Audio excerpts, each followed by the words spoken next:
আমিও অসহায়। লুকিয়ে প্রেম করেছে এত বছর, কিন্তু আজও মুখ ফুটে কিচ্ছু বলিনি। সে কি ভাববে বলে, কি না কি করবে বলে। বেশি কিছু করতে পারবে না, জোরে একটা থাপ্পড় মারবে না হয় মুখে, মুখের সম্মুখে না বলে দেবে। এর বেশি কিছু করতে পারবে না বোধহয়। তবুও আমার বলার সাহস আজ পর্যন্ত হয়নি।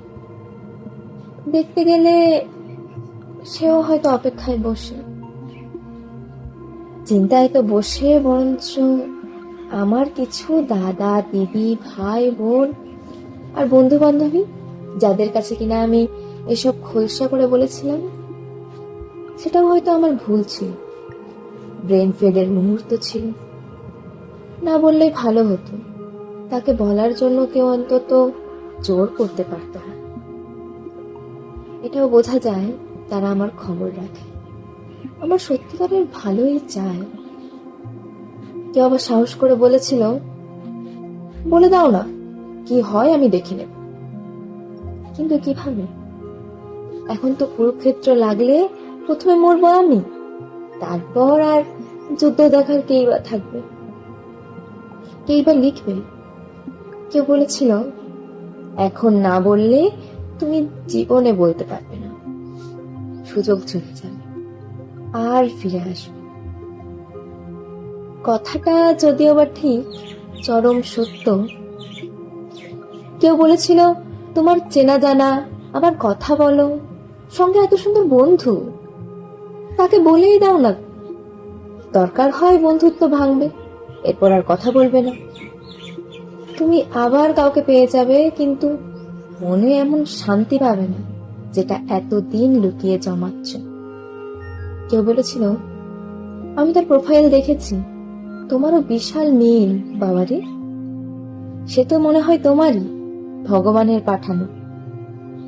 চুপচাপ স্বভাব, দেখতে একেবারে অপরূপ, দুইজনের জুটিতে বেশ খাসা মানাবে।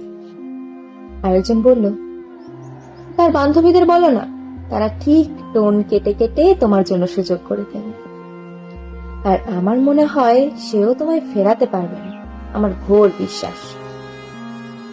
সেই মেয়েটার চোখের ঝলক পরীক্ষা করে দেখেছি, তোমার কালি পড়ার কাছে তার সুন্দর গোল মটল বেশ মানাবে।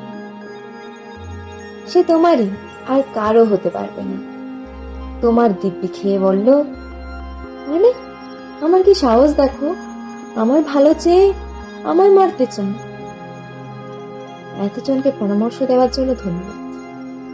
আমি তাকে নিশ্চয়ই বলবো, বলো দরকার হলে তার বাড়ি যাবো, না হয় নিয়েই আসবো, বেশিটা তো দূর নয়, একটা গ্রামের পরে। কিন্তু নিশ্চিত তাকে একদিন বলবো ভালোবেসেছি।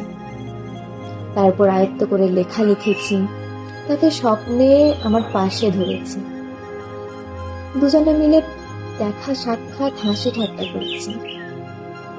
সবকিছু আগাগোড়া, সেটা তার বিয়ের পরে বা আমার বিয়ের পরে হলেও চলবে, কিন্তু বলবো নিশ্চয়ই।